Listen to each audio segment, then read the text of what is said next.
Les fêtes de fin d'année approchent à grands pas et je me suis dit que ça serait vraiment cool de te proposer une série d'épisodes spéciales fêtes de fin d'année. Comment profiter des fêtes de fin d'année sans culpabiliser? Voilà la thématique que je vais te proposer tous les jours jusqu'au jour de Noël.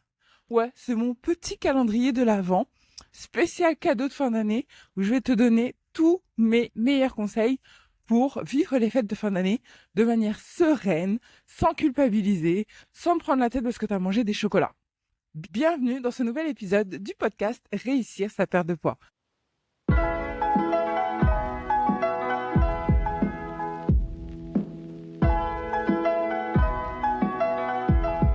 Je suis ravie de t'accueillir aujourd'hui dans ce nouveau format qui va durer 25 jours exactement. Tous les jours, on va se retrouver en podcast, soit sur YouTube, si tu m'écoutes sur YouTube, ou encore directement sur ta plateforme de podcast préférée, où tous les jours, je vais te donner mon meilleur conseil pour passer les fêtes de fin d'année sans culpabiliser. Alors, si tu ne me connais pas, moi, c'est Patricia Klopkar. Je suis diététicienne nutritionniste, spécialiste de la perte de poids.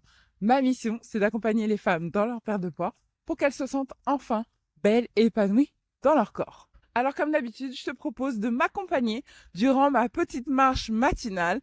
Mon objectif, c'est 10 000 pas par jour et c'est le meilleur moment pour moi pour t'enregistrer cet épisode de podcast. Alors, si tu entends des bruits autour de moi, c'est normal, c'est parce que je suis en extérieur. Alors, mon premier conseil pour profiter des fêtes de fin d'année sans culpabiliser, ça va être de commencer par te raconter une autre histoire. Je m'explique.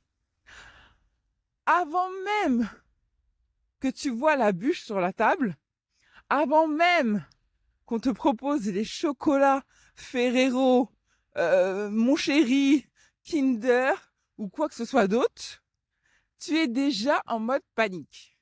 Tu es déjà en train de te dire que ça va être la cata.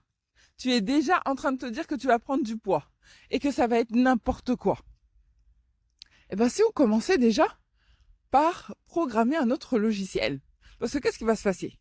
Si avant même que les choses ne se passent, tu programmes déjà que ça va mal se passer, bah, je peux t'assurer que ça va mal se passer. Et que oui, tu vas trop manger. Et que oui, tu vas prendre du poids. Parce que quelque part, tu te seras déjà conditionné à ce que ça arrive. Et le point de départ de tout ça, c'est l'histoire que tu te racontes. Si tu pars du principe que ça va être la cata, eh ben oui, ça va être la cata. Alors, la première chose que j'ai envie de te dire, le premier conseil que j'ai envie de te donner aujourd'hui, ça va être de te raconter une autre histoire.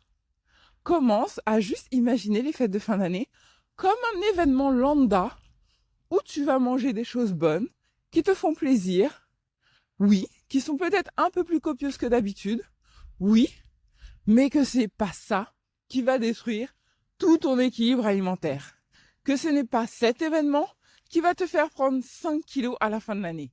Non. C'est juste un événement où tu vas retrouver ta famille, où tu vas avoir des bonnes choses à ta disposition, des choses que tu as moins l'habitude de manger, certes, mais qui vont te faire plaisir. Et c'est tout. Il n'y aura aucune conséquence parce que tu vas vivre le moment présent sans te prendre la tête sur ce que tu es en train de manger. Et ça, c'est tout le défi de ce calendrier de l'Avent spécial fête de fin d'année. Je t'invite à réécrire l'histoire dès maintenant et commencer par juste le fait que, ok, ça va être les fêtes de fin d'année et tout va bien se passer. Si cet épisode t'a plu, bien sûr, je compte sur toi pour le liker. Commence à partager l'info à toutes tes copines parce que tous les jours, on va se retrouver ici pour un nouvel épisode et surtout un nouveau conseil. Si tu l'as pas encore fait, abonne-toi et on se retrouve demain pour un nouveau conseil. Je t'embrasse. Bisous. Bye. Et on change pas les bonnes habitudes. Aujourd'hui, on est à 2600 pas. Allez, je viens de commencer. Avant la fin de la matinée, ça devrait être réglé ces 10 000 pas. Allez, je te laisse là. À demain. Bye.